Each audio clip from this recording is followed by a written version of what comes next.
Well, shalom. This is Charlie Bernhaut. What I'm presenting right now is the first part of an almost 2-hour interview that I did with Sholom Kalib on September 10th, 2017. I'm very pleased to have with me Sholom Kalib, who is a famous American and Jewish music theorist, musicologist, cantor, conductor, and composer. We're going to be discussing his monumental works, his magnum opus. We'll hear more details about that. Shalom, how are you? Baruch Hashem. Okay. Why don't you begin by just telling us a little bit of your background? I know you were born in Dallas in 1929. Correct. Okay, and then tell us what life was like in Dallas and how long you stayed there, and just tell us a little bit about your history.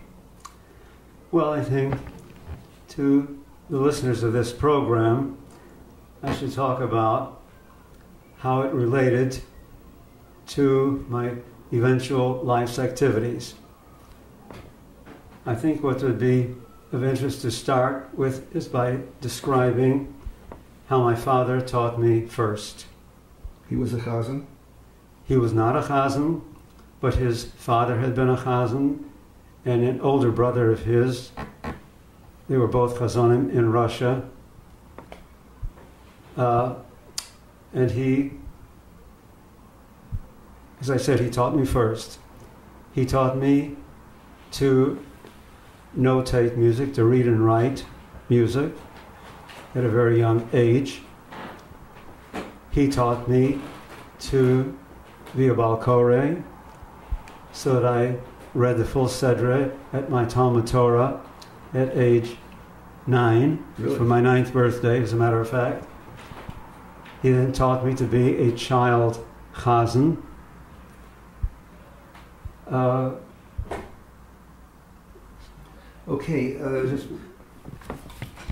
So you were a child Chazan at the age of 9. Well, that was a little later. He taught me to read the Torah by age 9, okay. and then he taught me to be a child Chazan. And a very important part of my early education was the fact that Chazanim used to come to Dallas in those days. I'm talking about the late 1930s, early 1940s. These were Depression times, and many Chazanim did not have yearly positions, so they would come to Dallas to daven Shabbos. And my father would explain to me their strengths, their weaknesses. This is part of my early education, and it might interest the listeners if I say that I began noticing at a very early age that the Chazanim that I would hear and repeated Friday nights, Shabbos mornings, that there was a certain sameness to all of them, though they all had their individuality. And I remember asking my father, how could one explain this? Because they came from different places. I'm sure many of them never knew each other. Right. How do they know the same thing?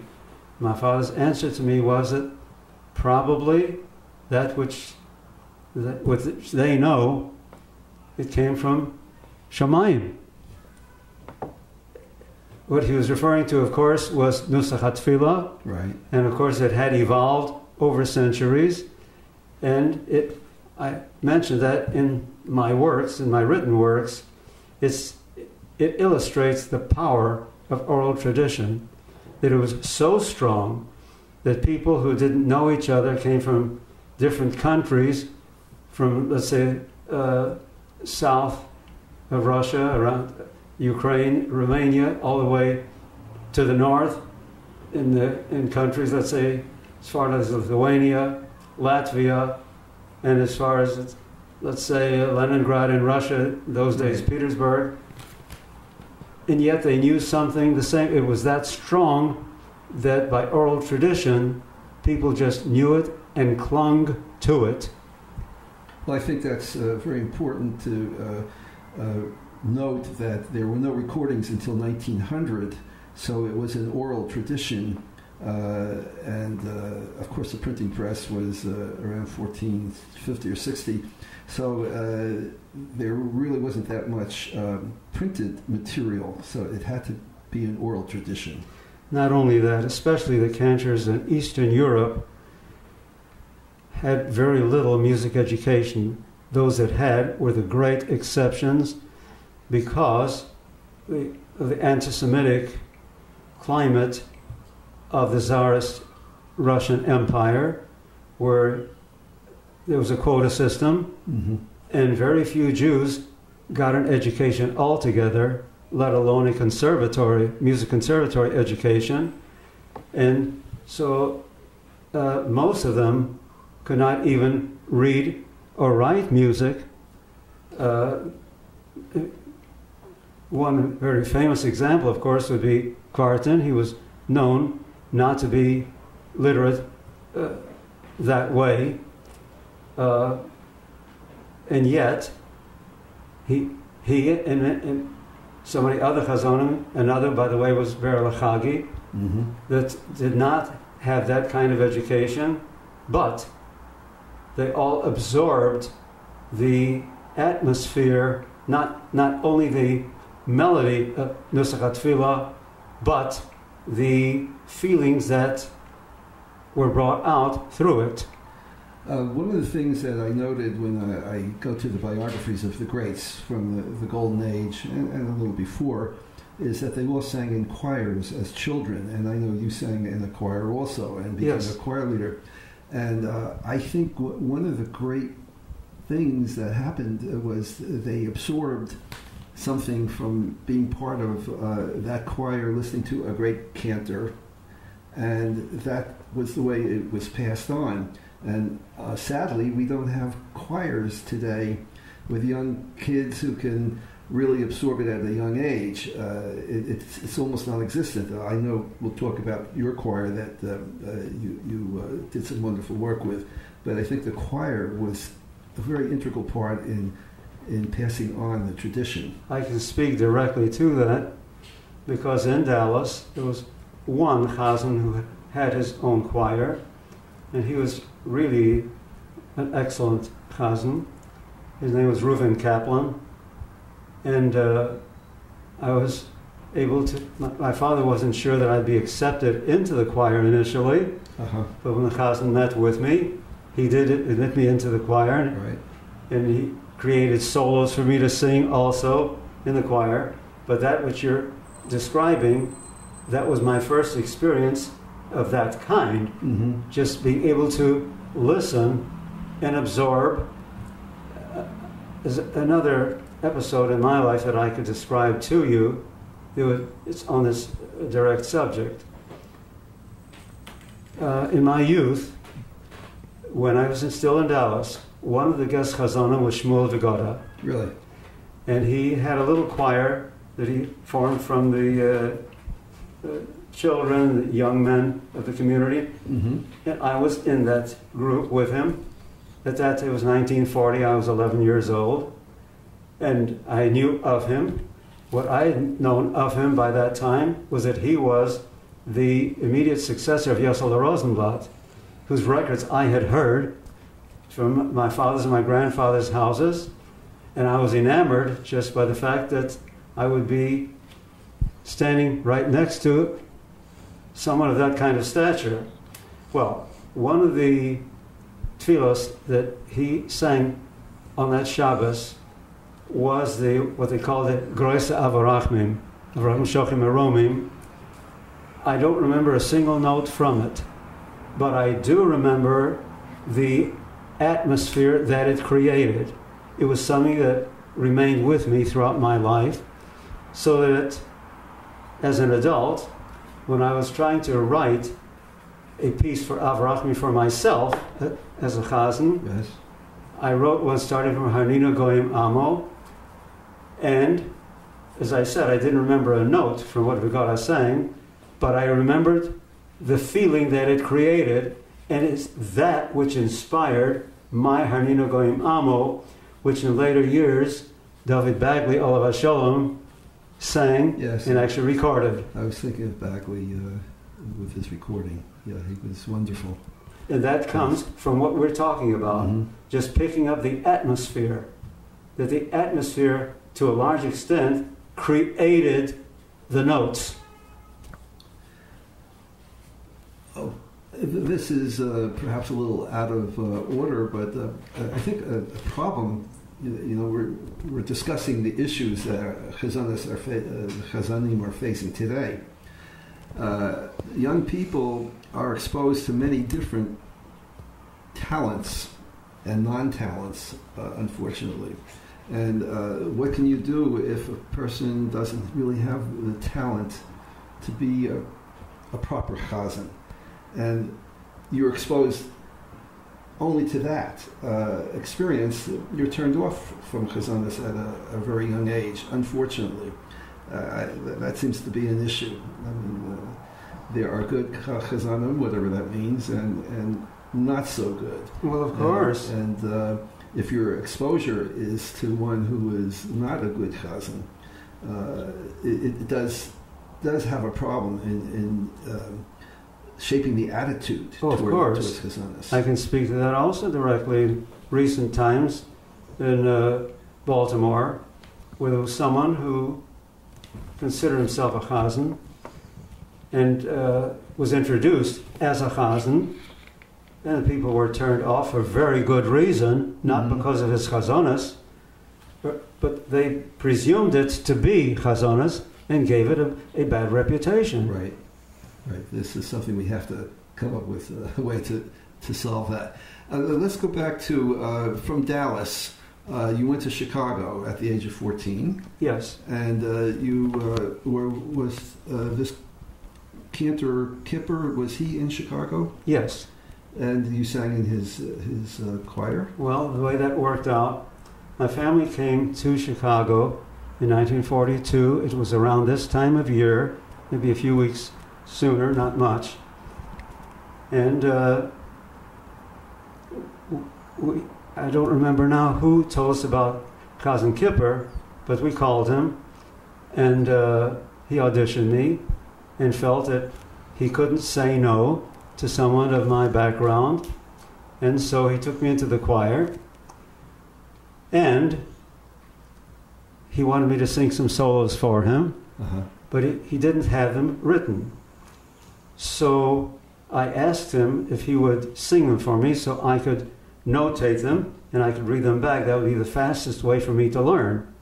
Well, he looked at somebody, at that time 13 years old, sort of incredulously.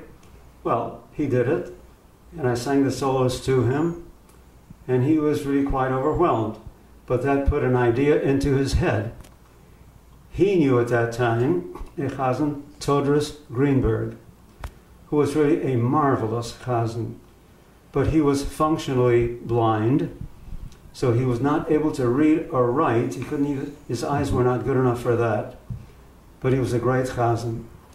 And so Hazzan Kipper thought that if he could put the two of us together, that I could notate his chazanas, and Hazzan Kipper himself could directly benefit from it.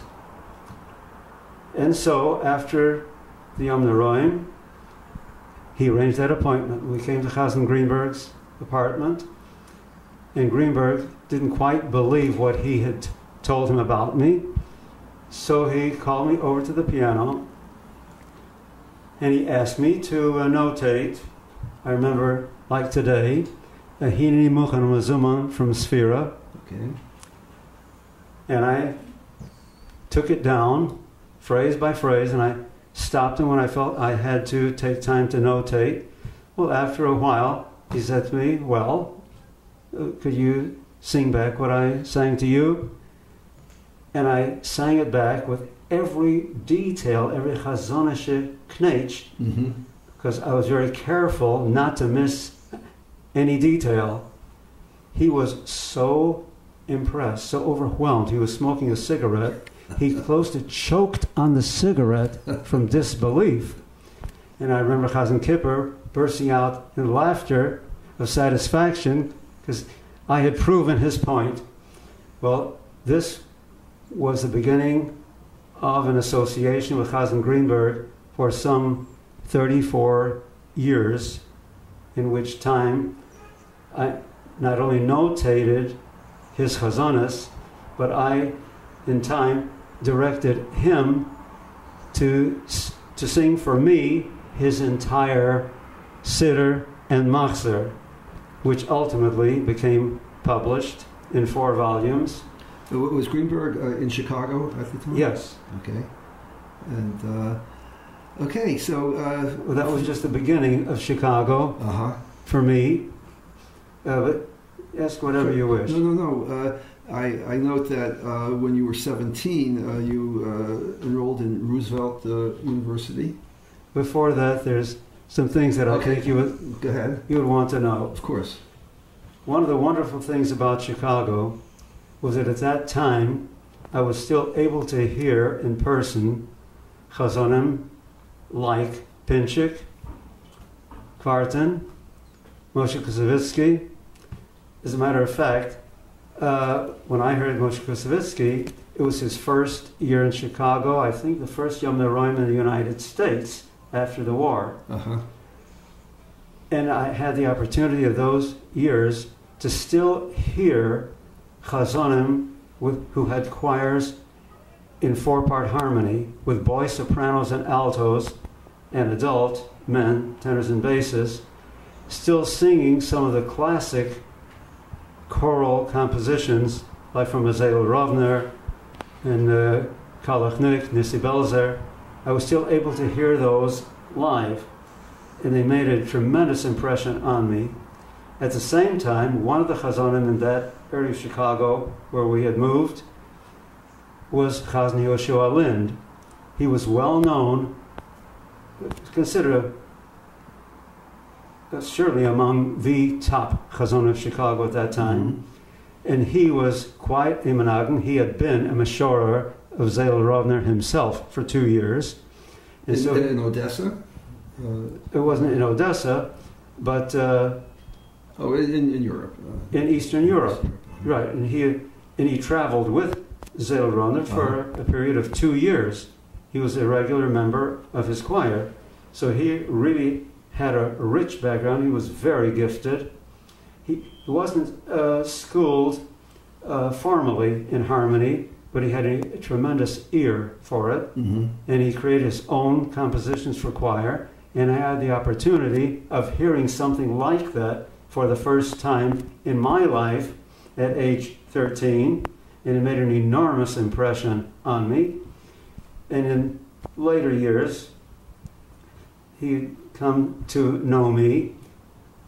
One reason was that one of the activities that resulted from what I've described to you is that when I was 15, I joined a religious Zionist organization at that time called Apol Mizrahi.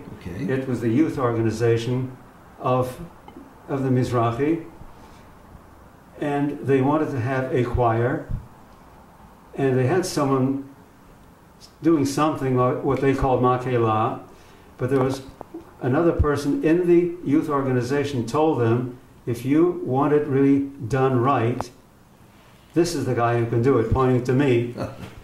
So the one who was leading the choir asked me, well, would you come up? And so to start out, I had to think fast. So one of the songs they were singing at that time was one of the early Zionist songs, Ba Manucha Le'ageya.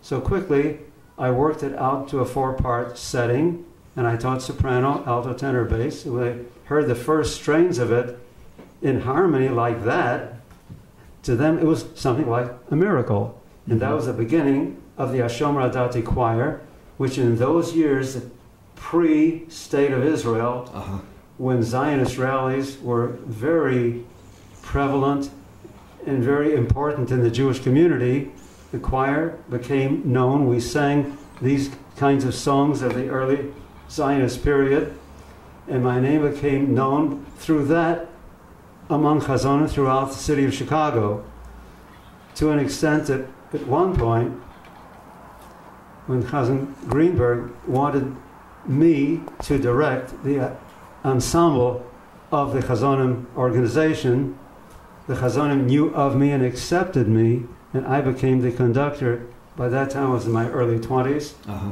And for a period of 4 years, I was the regular conductor of the Chazonim. Of 25 Chazonim sang in the choir. And among those were the most prominent Chazonim of Chicago of that time. I'm fascinated by the idea that Chicago had so many major Chazonim, because today there are a few Chazonim around, Alberto, Mizrahi, and others, but it sounds like it was really a center for Chazonim. Oh, in those days, there were at least a dozen really Chazonim who anybody would consider outstanding. Interesting. And another experience I had with Lind, which became very important, when I was 18, 1948, he asked me to become his choir leader, which was really an enormous kavod for me, knowing what he was like, the kind of chazan that he was, the kind of composer that he was. And that year, as I see this is like the hand of Hashem, who we say the bracha every day, Amechem Mitzadei Gover, who sets the steps of man. I can see it in retrospect. Before the Yom Noraim, Lynn saw the opportunity to come to New York. He had been in New York earlier, but at that time he was offered a position. He came back to New York, and I was left with his choir, and there was a problem for him, because at that time he was teaching 3 young men to be chazonim. And in those days, it was also a time when chazonim schools were started for the first time. There hadn't been anything like that in the United States earlier, but this was shortly after the Holocaust. And so that source from which Chazonim had really learned, they acquired the background that they had for Chazonis. It was brutally destroyed in the Holocaust and earlier, but in the Russian Revolution. And so Lind was one of the first to write out his entire siddur and machzor, prayer by prayer, and he had written it out in 4 books. And he was teaching his students from those books, so that they didn't learn it the way Chazonim used to from the background, just by picking it up, because that environment no longer existed.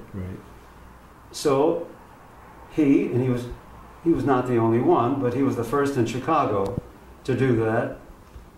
And one of his students was the son of a lawyer, and this father, the lawyer, told Hazzan Lind, he said, until you've signed a contract to teach my son to be a chazan, and until you fulfill that, you're not going anywhere, which really created a tremendous problem for Lind. Oh, wow. But he thought to himself, he could let me continue coaching them from his book.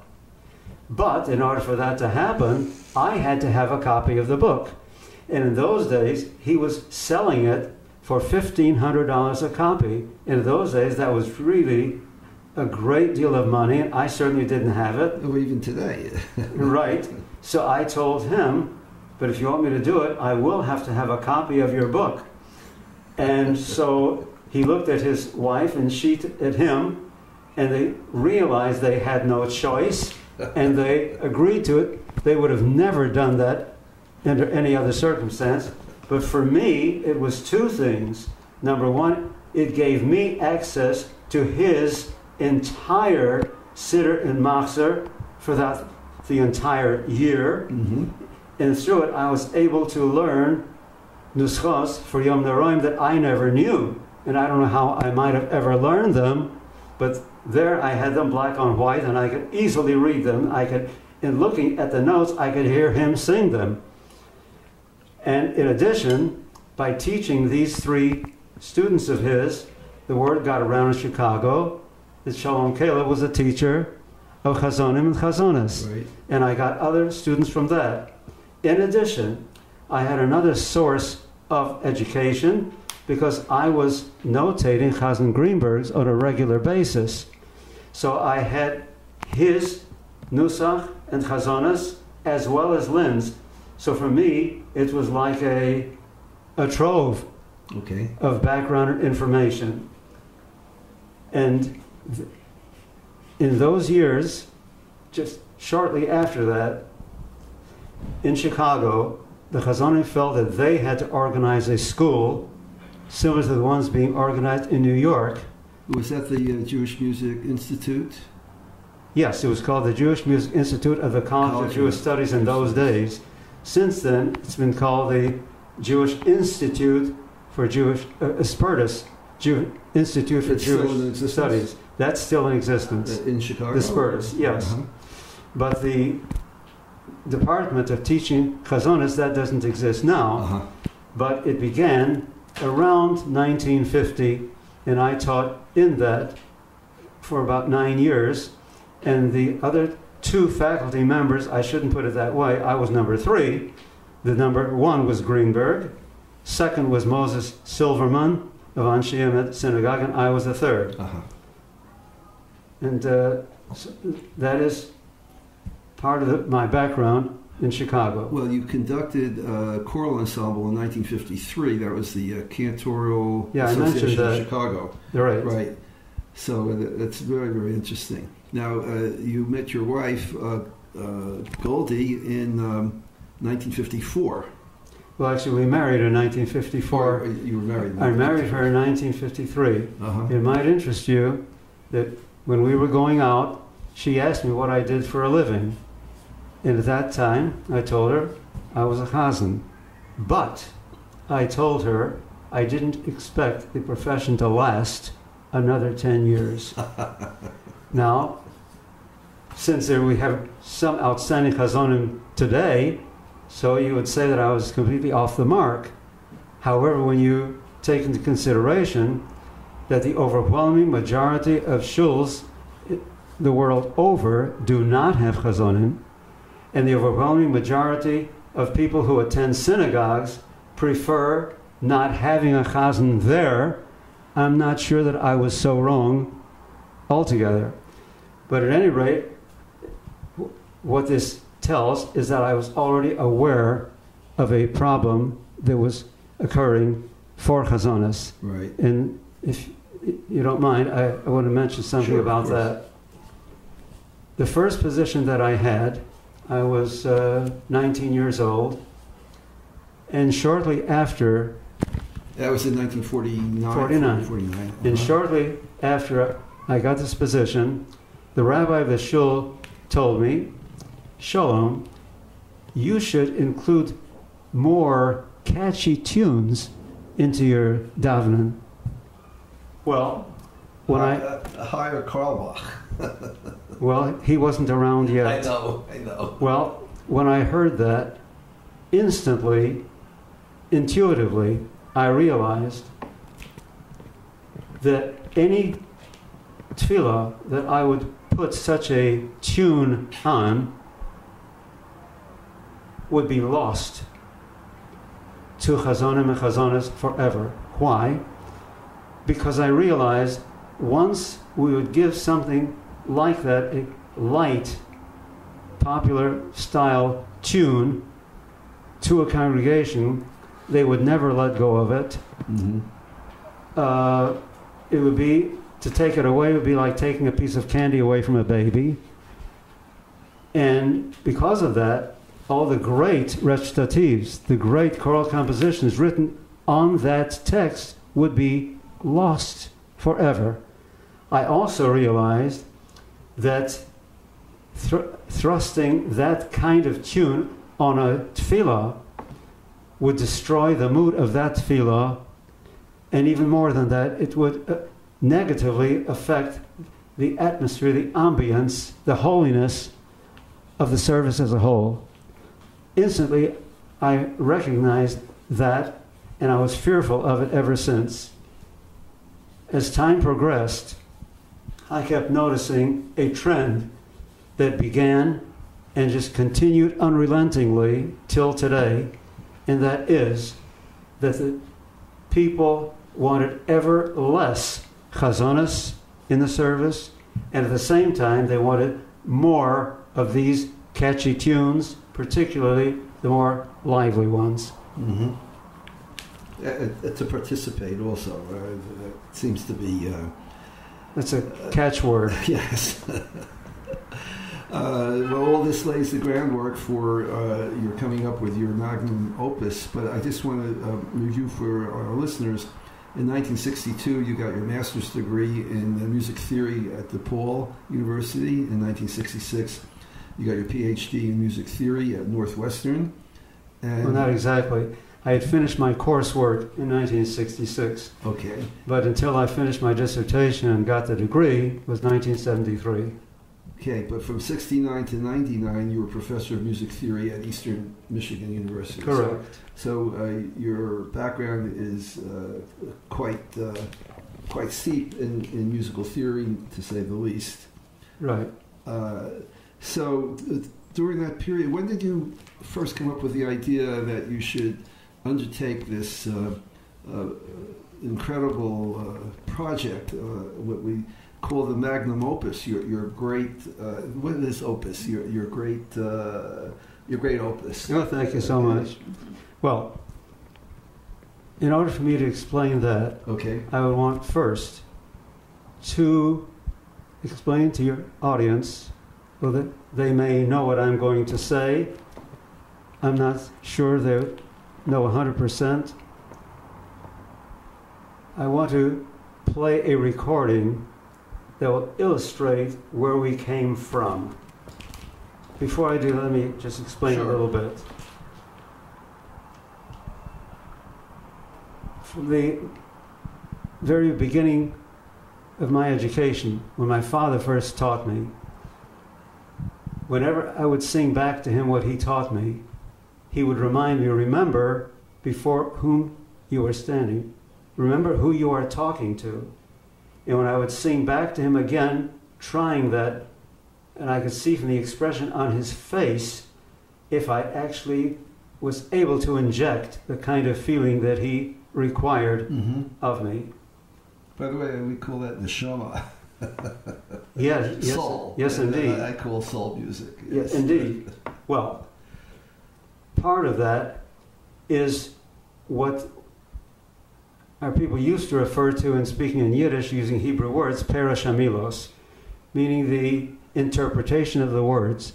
This was expected of the chazan in such a way to make them feel what the prayers were asking for, especially in Eastern Europe, when they were suffering from persecution from an anti-Semitic regime which constantly came up with ever new edicts, cruel edicts, anti-Semitic edicts, which restricted where they could live, where they could not live, what occupations they could be engaged in, which occupations they could not. And at times it meant that they could be expelled from the places where they did live. They were always in danger of being attacked physically. They were in danger of pogrom, which could erupt at any time.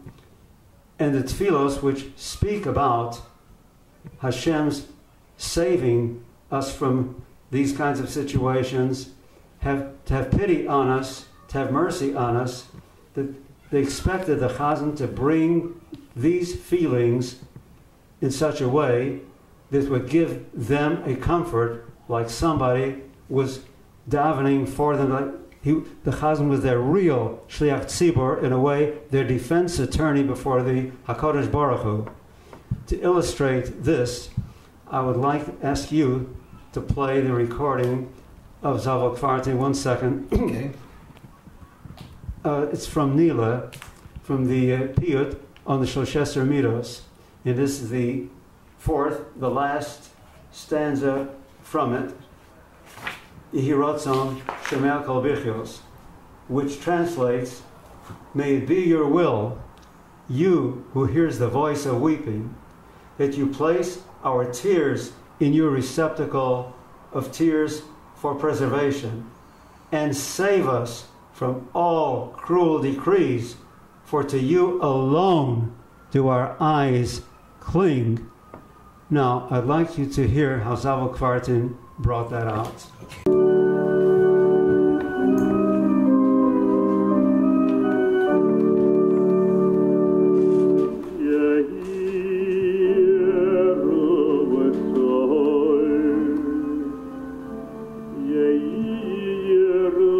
May it be your will. Listen how he's starting to plead. May it be your will. May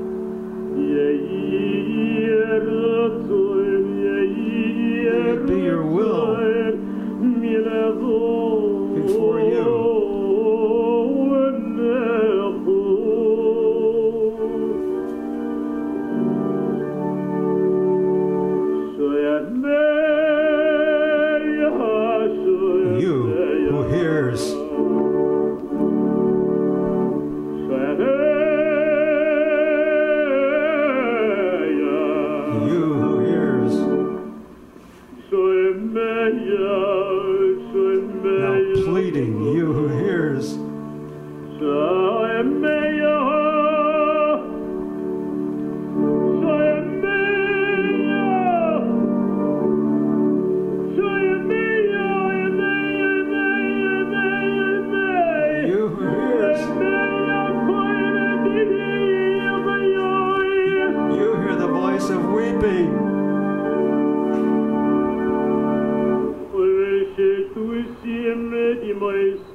You place our tears.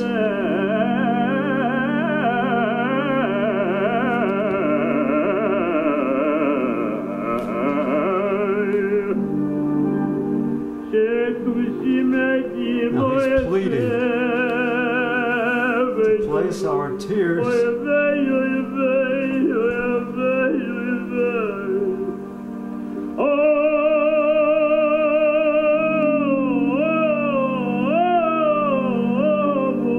He is pleading.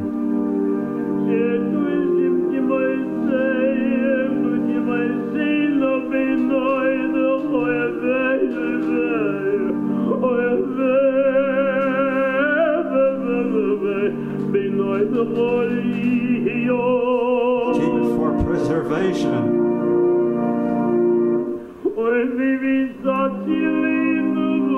And save us.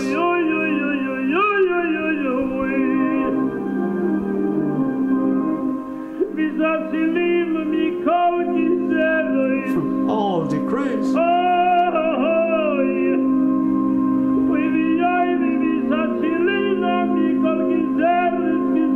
All decrees, decrees.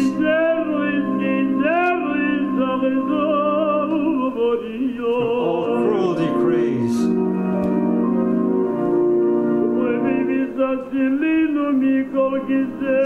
Now he's pleading, save us from all these decrees.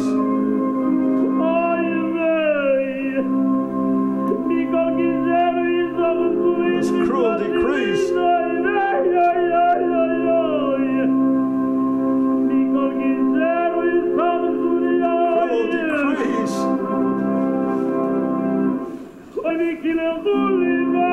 Because to you alone.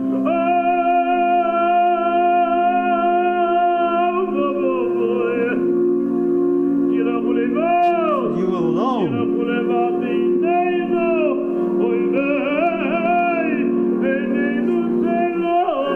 Do our eyes cling. Nothing like Wharton. That's for sure. Well, what I wanted to illustrate with that, that's why I tried to say the words in English under, Of course. his chanting to bring that into relief. But I wanted to say now that obviously when I talk about Perish Hamilos, interpretation of the words, I could hardly think of any single example that could bring it out to that extent. But I want to mention that in Perish Hamilos, this is not the only kind of expression that Chazonis projected. Another one, a very prominent one, was one of glorification, one of majesty.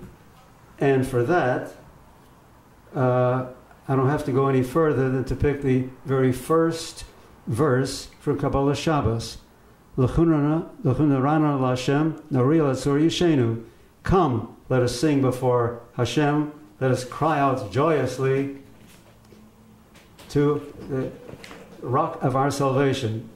Now in this case, just the most basic nusach automatically does that.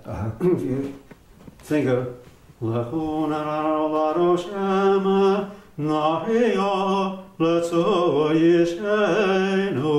even just that little bit alone, when you say, come, let us sing, let us cry out for joy, the nusach itself does that. The chazonim would deepen that somewhat, let's say with a little chazonis.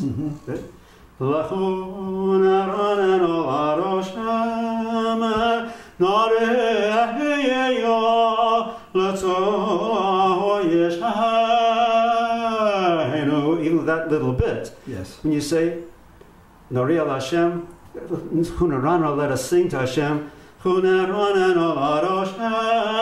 even something like that, it already brings that out. But when a choir was involved, it would even do so much, much more effectively.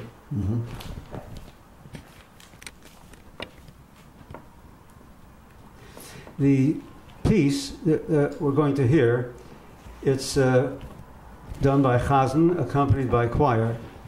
I want to mention that personally, I don't remember hearing this kind of composition even within my lifetime.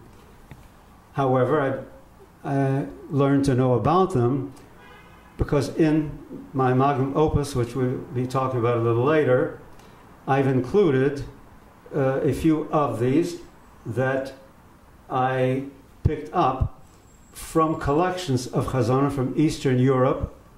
These call these partitur collections, which meant collections of written music for choir with Hazzan, sometimes without Hazzan. So I've included some of those. In addition, I wrote one myself as part of a commissioned work, which we'll talk about at a later point. And this is sung by a choir that I organized, also in connection for this. And the solo is sung by Hazzan Alan Berman, who was a member of the choir. And now I'd like for you to listen to the way L'chun Rana was expressed by Hazzan with choral accompaniment. Now, where was this? In Detroit? Or it was in Baltimore. In Baltimore. Oh, so it's more recent, rather recent. About 10 years ago. Okay. Come, let us sing to Hashem.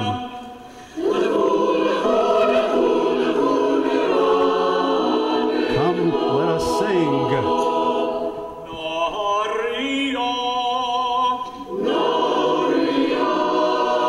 Let us cry out joyously.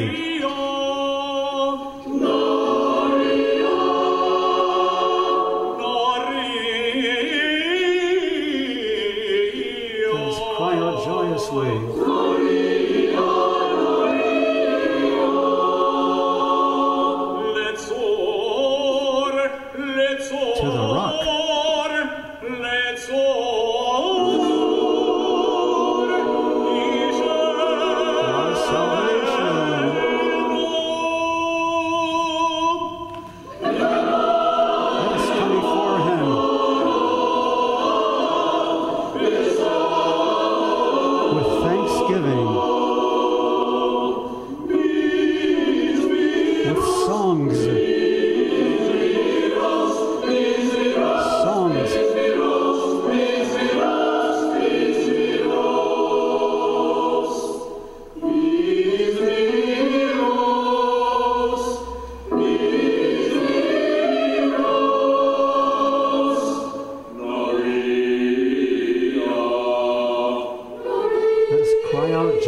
gloriously.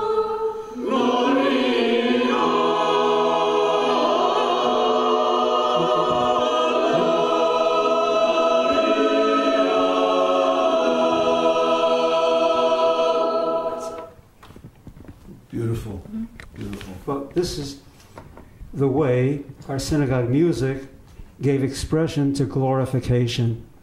This is what I'm trying to say. This is in contrast to what we heard in Kvartin. And there are countless shades in between these two. By the way, I've always rued the fact that there are so few choirs around, if you will. And one of my personal goals is to eventually have a New York choir. You know, you've got Johannesburg and Melbourne and all over the world, but very few here in this country. Let me just say one thing about that. I remember from my own childhood, my parents wanted me to be a Meshorer at the Hazzan. They considered it an honor. And this was true throughout the Jewish experience in Europe altogether. Even before Western Europe, in West Central Europe as well, where they had boys and men's choirs, but especially in Eastern Europe, where opportunity is difficult to come by, as we mentioned earlier. So this is one thing that parents wanted their children to be involved in. That kind of situation does not exist in our day, because in our society, which does not, thank God, does not know of the kinds of need and want that we described about Eastern Europe, in this free, open, democratic society, young people have so many other competing interests. And by the way, this choir that I described earlier, I was hoping that I'd be able to record the numerous compositions that I have in my books for illustration. But for the very reasons we're talking about, it couldn't continue, because when springtime came and the baseball season began, some of the boys preferred going there than to come to rehearse for choir practice. And ultimately, that is why we lost enough of the boys that I had to give up the choir, unless I would ever sometimes have the money to be able to hire this kind of service. I'm afraid it can't happen.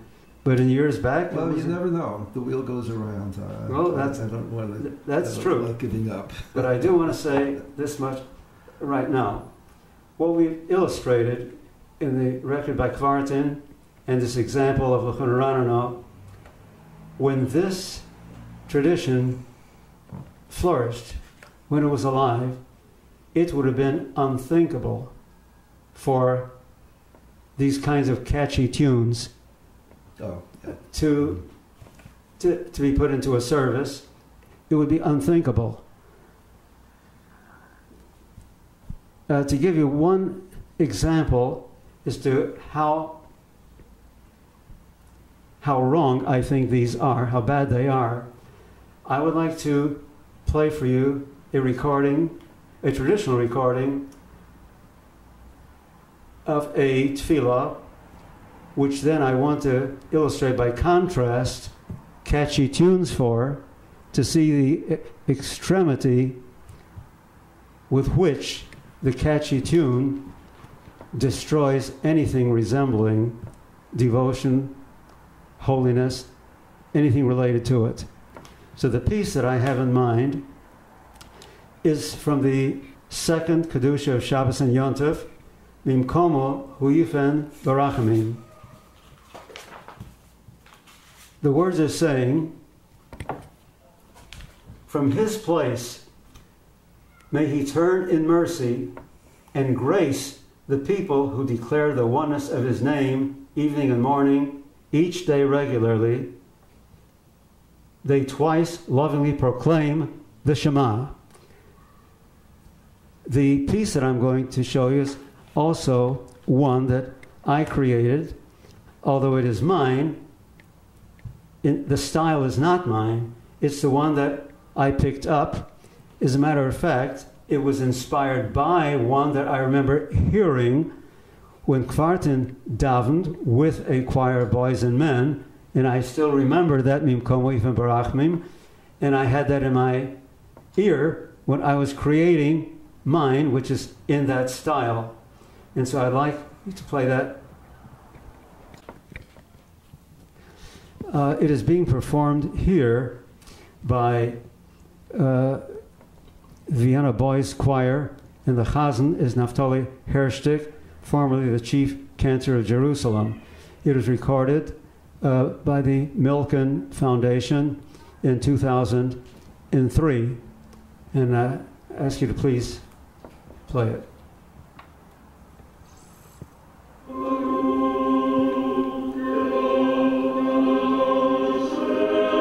Blessed is Hashem.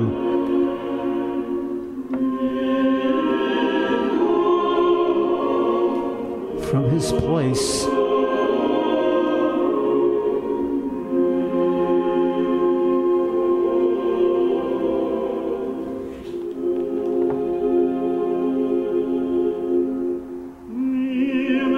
From his place.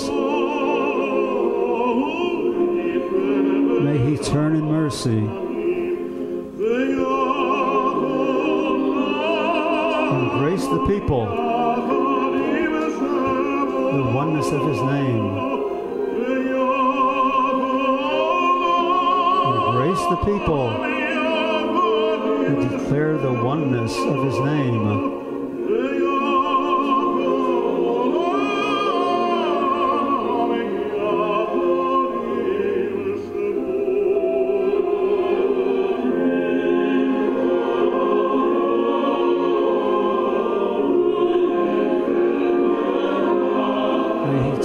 Mercy. And grace the people who declare the oneness of his name.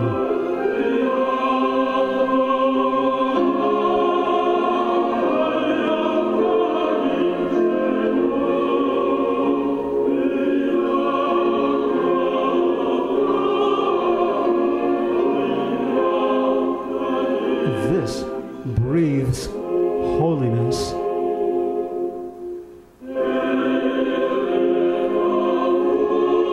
Even in the morning, each day regularly.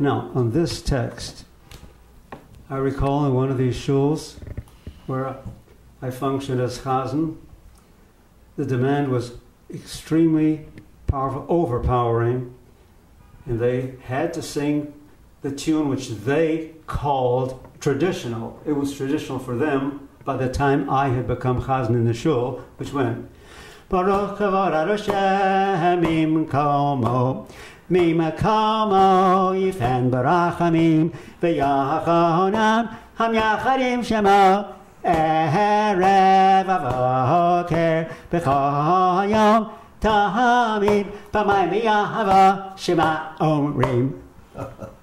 Another example, which I don't know which one is worse. It could evoke tears, not from tefillah, but from the reality of that something like this could actually take place. This is another catchy tune that I heard in one of the primary Frum shuls in Baltimore, which went, Mehim kaimai ho yifen barachamim yahachainam hamiyachadim shemai erev avayker bechayoim tami hamahayim eyavaha shemaimim. That's real cool, wouldn't you say? But the tragedy of it is that this trend started, as I said, in my career. I encountered it back in 1949, and is still going ever strong till today. You know, there was a spoof about Hazzan, and in the end, I think it's also in film, Das ist was the public will. Yeah, I remember that too well. What do they know? But tragically, that was for fun, and people laughed when at the end of it, the one who sings the song says that the final candidate came singing something in jazz. Oh yes, Yismach Moshe. Yes, Laban Waldman doing the spoof from the 30s, by the way. But tragically, this is not exceptional today, and it's not funny. No, it's the norm. It has become the norm. Sholom, you talked about Perosh Hamila. Yes. That's the soul. Interpretation. Interpretation. Okay. Yes. If I could digress for a couple of minutes, if people don't believe the words they're singing, or even understand the words they're singing, it's very hard for them to create soul music. And unfortunately, I see people mouthing words. I mean, I'm not such an expert. When I hear soul music, you know, I just define it. Maybe it's Perush Amil, I don't know. But sometimes I hear someone singing, and I'm not even sure they understand the words, which is why they cannot have the interpretation. And then, even if they understood the words, if they don't believe in Hashem, and they don't believe that these prayers have any meaning other than just some sort of congregational exercise, you can't really have the true spirit of what we're seeking. Well, I dealt with this question in the 7th chapter of my first volume of this magnum opus we're going to talk about later. The way I understand it, the way I experienced seeing it, as I noticed this trend, I noticed that the people in the congregation who were not able to grasp what I was trying to express in Chazonis, these were primarily native-born American Jews. In those days, and I'm talking about now 60 to 70 years ago, they had very little education altogether, so I could understand where they didn't know what we're talking about, and that not only could they not understand it, even if they could, their life circumstances could not allow them to feel it. Now, when we consider today, we're talking about Orthodox, really strictly Orthodox congregations, where they do understand what they're saying.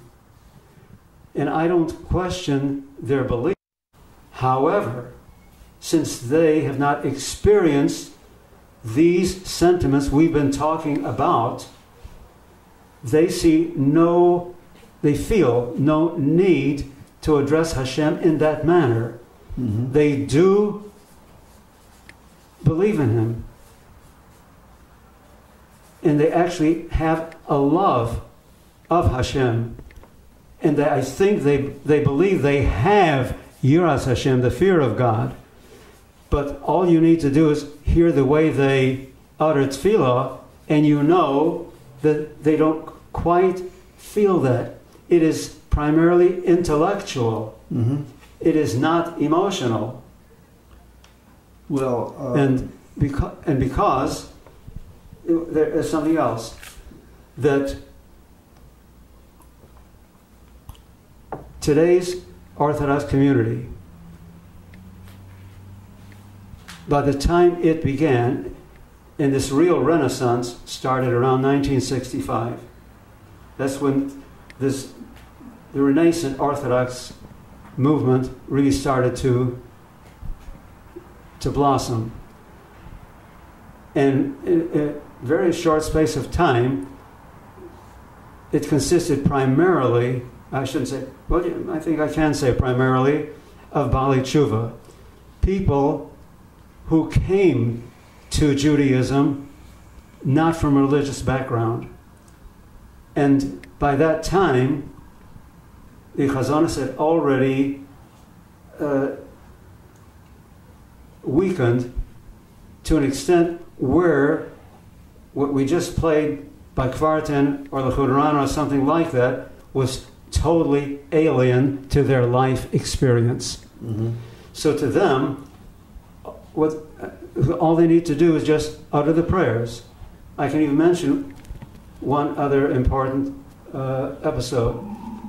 A friend of mine, a Hazzan, was in a Orthodox shul, and during Kedusha, he couldn't hear the Hazzan because the congregation is not attuned to really listening to the Hazzan.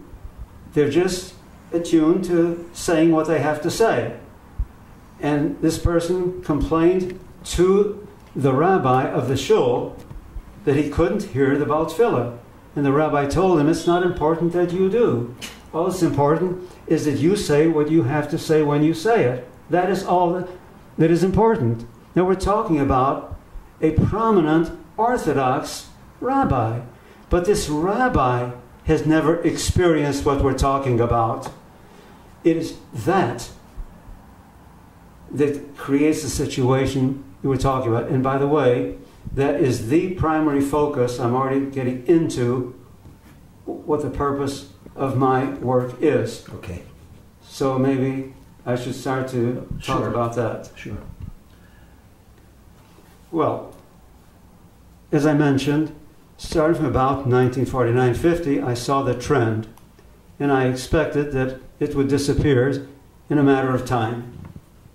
Well, it was exactly in 1970, because I remember the incident.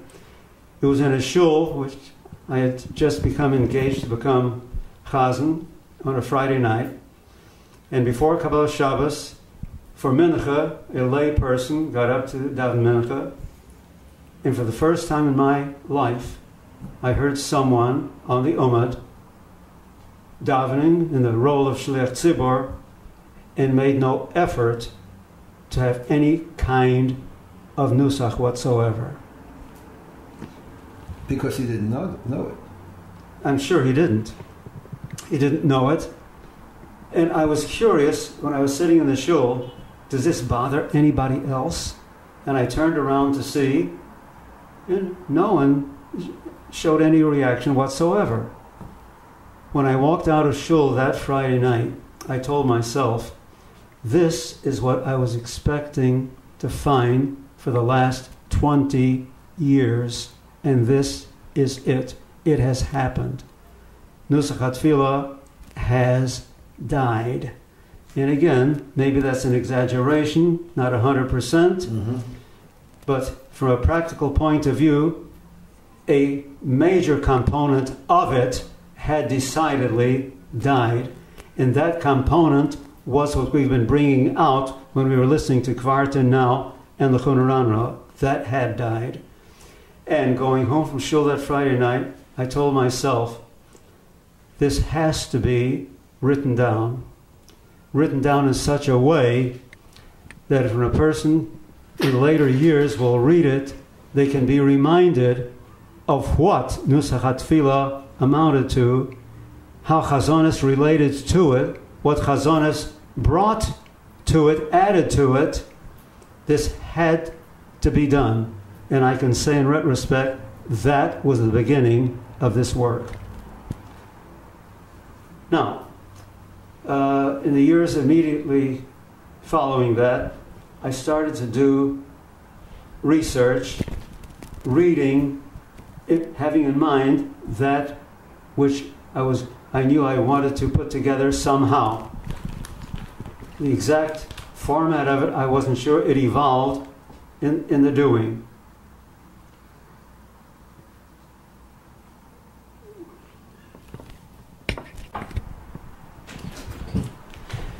At first, I was thinking in terms of similar works, and there's nothing at the scope of what I've been doing, and I'll explain why in a little bit. But what I was thinking of in the West Central European tradition, which is like a parent tradition of the Eastern European, several works came out towards the end of the 19th century, early years of the 20th century, which was like a kind of siddur I described before, which every tefillah is written out in notes by Chazonim, Germany and Austria, Hungary. I was thinking along those lines, but then I realized that for what was needed at this point had to be more profound than that. Why? Because those, let's say for any particular tefillah, they gave you an example of the basic nusach. But I realized it was not enough for several reasons. First of all, the tradition had become so rich that every chazan who would sing the same tefillah, even though he would know the same nusach for it, and he would know the same mood he has to bring out for it, he would still have his own original twist to it. And in order to preserve that, I would have to do it in a kind of anthology. And so what I decided I would have to do, I wanted to have for every tefillah several examples of how the average Baal Tefillah would intone it. In other words, to present the nusach at its basic level. Mm-hmm. And then I would want to illustrate how it was brought out by a chazan who would elaborate on that, embellish it, and to be in such a way that would allow him to give deeper expression to the words in doing that, and to give several examples of those. Okay. And then those tefillos were, in the past, choirs used to participate or sing alone, that I would have several examples of those for every single text. This was the approach which I began with, which I've been pursuing from the very beginning. Now, my very first volume turns out to be, or I should say turned out to be, what initially I thought was going to be the preface to the whole work.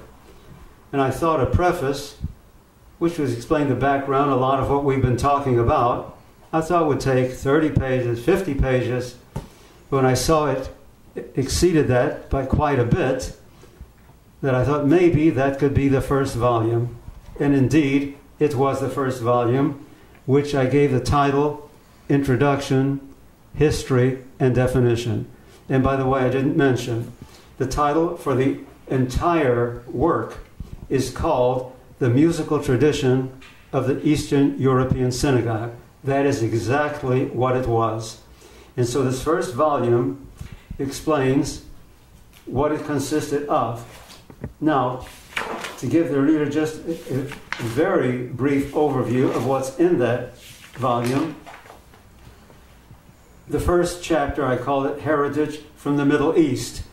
It tells what our tradition really gained from the times when our people still lived in Eretz Yisrael, way back when, which included the foundations of Jewish faith and worship and the very earliest synagogue, the Shliach Tzibur, which originated back then. Mm-hmm. biblical cantillation. That is what developed as the need was felt for it to be developed still in those days. The original nuschos of that time, Howard Tephilos brought out, the most that they started in the Middle East. The formation, the organization of the Siddur took place in the Middle East. In the second chapter is Delta heritage from West Central Europe, because historically the Eastern European population, the overwhelming majority of it, came from West Central Europe. They were escaping from persecution there and found momentary refuge in the East, and they brought with them their nusach hatfilah, their customs, all of their tradition they brought with them, which became somewhat modified, transformed in Eastern Europe, which is the content of chapter 3, which tells us how the Eastern European tradition gradually evolved. Well, excuse me, when you say Eastern European, you were talking Poland, Romania, Russia, Ukraine? Mainly what was the former empire of the Tsar, which included today's Russia, Ukraine, White Russia, Poland, Lithuania, Latvia, Estonia, part of Romania. But this tradition itself carried over to a certain extent in East Central Europe, like in parts of Hungary, parts of Romania, parts of Czechoslovakia. Well, that is sort of confused by the Austro-Hungarian Empire. Correct. Overlaps into the Russian Empire. So right. The eastern part of the original Austro-Hungarian Empire from Hungary east, I guess, was very strongly influenced by the East. Okay. And that I bring it out here because there are nuschos that developed there, which were somewhat contrasting to those on the same text in Eastern Europe, and I have them both included in my work. And so in the third chapter, I have here the nuschos as they evolved in Eastern Europe. And then in the fourth chapter, I have the influence of Western European art music on chazonas. And it's really very important, but again, we won't have to study the whole history of it. The bottom line of it is... Well, are you talking about Rossi in Italy? No, because that didn't have a direct influence on the East. Okay. However, Sulzer, who was the first... Lewandowski, Sulzer, one of the and... foremost composers of synagogue music in Vienna. Right. He had a very profound influence on Eastern European synagogue music, which I've explained in this chapter, and also Lewandowski and others. Mm-hmm. But what they brought to it, it's not that Eastern European chazonim adopted Sulzer and Lewandowski wholesale. They absorbed into it those pieces by them that were majestic in character. And it was the harmony that was used by Sulzer and Lewandowski. This is the harmony of the classicists, let's say like Schubert, like Mendelssohn, and they picked this up and they adapted it for synagogue music, and it was that which transferred over into Eastern Europe. And what the Eastern European Jews heard in that, they didn't hear Mendelssohn and Schubert, they heard the glory of the text. For example, in my day, when I was growing up, in those early days in Chicago, when I would hear chazonim, let's say like Leibler Waldman, or Moshe Kuzovitsky Kvartin, when they would come before, they would start on a Shabbos or Yom Tov, the choir would sing Matovu. In those days, the one Matovu that was sung was by Lewandowski. Lewandowski was not an Eastern European composer. He was the foremost composer of Western synagogue music, West Central European synagogue music in Berlin. But because the way he gave expression to it, one felt the majesty of it. So when one heard his Matovu, one heard Matovu really brought out with all the glory that the words are saying. With a choir, too. We're talking about the choir. This is a choir piece. Yes. So it's primarily choral music of Lewandowski and Sulzer that really brought out majesty, which were adopted, I should say, in Eastern Europe. Without the organ. No, of course not with organ. It was done with choirs of boys and voice sopranos and altos and men. Well, this first book, what year did this come out? I just want to, I'm almost finished with the outline of it. I'm sorry. That was what we just talked about. Yes. It was talked about in chapter 4. Chapter 5 talks about the Hasidic influence on Eastern European synagogue music. Chapter 6 talks in detail about what the whole atmosphere of the Eastern European chazonis was about. And chapter 7 is the decline, what happened to it, how and why. That was volume 1. It was published in the year 2002 by Syracuse University Press. Now, as I said at first, this was not the character of the books that I intended, because what I just described was what the subtitle of that book is, which is Introduction, History, and Definition. But the second volume, which really I originally thought was going to be the first volume, we call it the weekday services. What it is, it described the way I mentioned before, every single tefillah in the siddur, but with several examples at the Baal Tefillah level, several examples at the Chazonisha level, several at the choral. And when I say weekday, I mean everything in our calendar year except Shabbos and Yom Tov. So it included, of course, the weekday Shachris, Birchas Hamazon, which had a nusach, by the way, which one hears fragments of once in a while today. But the way I have put it in here, I have examples with Chazonis, which include Yasser Rosenblatt's Rachim No, which is based directly on that nusach, the Eastern European nusach of benching. And I have another one by another Chazan, whose name was Weiser, on that same tefillah.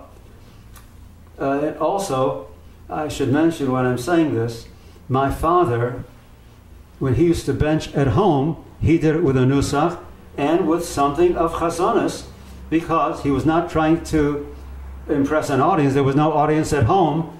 He sang to be able to give expression to the words he was saying in the benching. Well, I think Schenker was influenced by Weiser also, Benzin Schenker. So I understand, yes. And then I have, of course, the Mincha of weekdays, the Marv of weekdays. But then,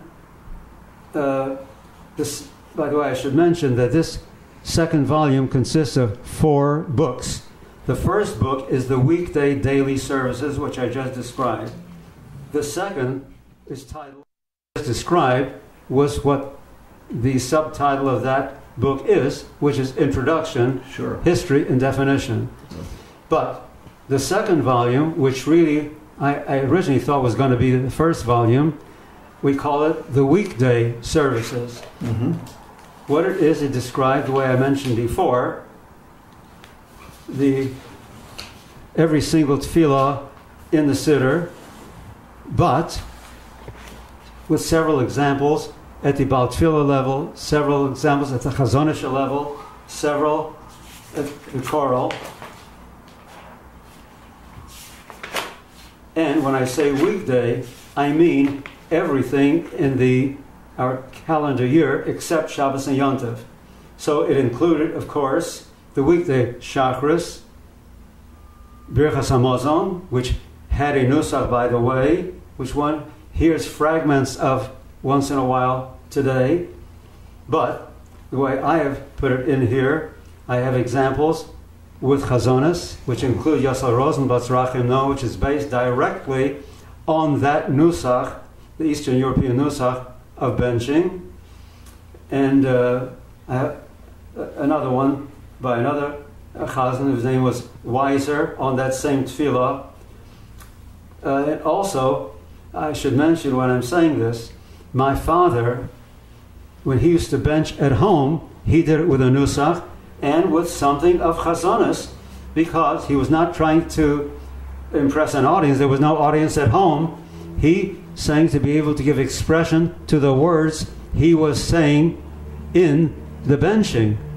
Well, I think Schenker was influenced by Weiser also, Benzin Schenker.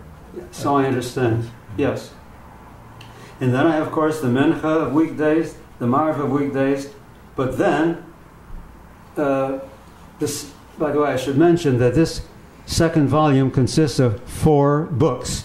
The first book is the weekday daily services, which I just described. The second is titled Minor Holiday and Public Fast Day Services. It includes in it the weekday Rosh Chodesh davening, Slichos Latani, so Tzibur. These are Slichos for public fast days, Yom Kippur Katan, Hanukkah, and Purim. And the third book of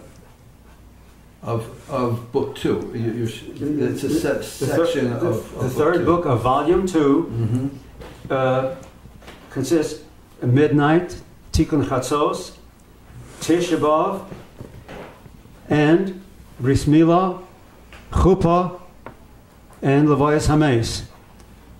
And there was a circumcision ceremony, a wedding ceremony, and music at funerals, or memorial services. And that was published in the year 2005, also by Syracuse University Press. And at the moment we're talking, my next volume, which is volume 3A, which is subtitled The Sabbath Eve Service. It is the Friday night service, but at this level, it consists of 3 books, which entails 1,280 pages of music, and a book of annotative commentary. And by the way, volume 2 also has a book of annotative commentary. This is where I explain in detail, in words, the background, similar to the way I spoke as I described when Kvartin was, when the recording of Kvartin was being played, and the L'chon Ranana, I explain what is being expressed in the tefillah. I explain with musical analysis what the nusach consisted of, which motives, and how Chazonis embellishes upon them with specific examples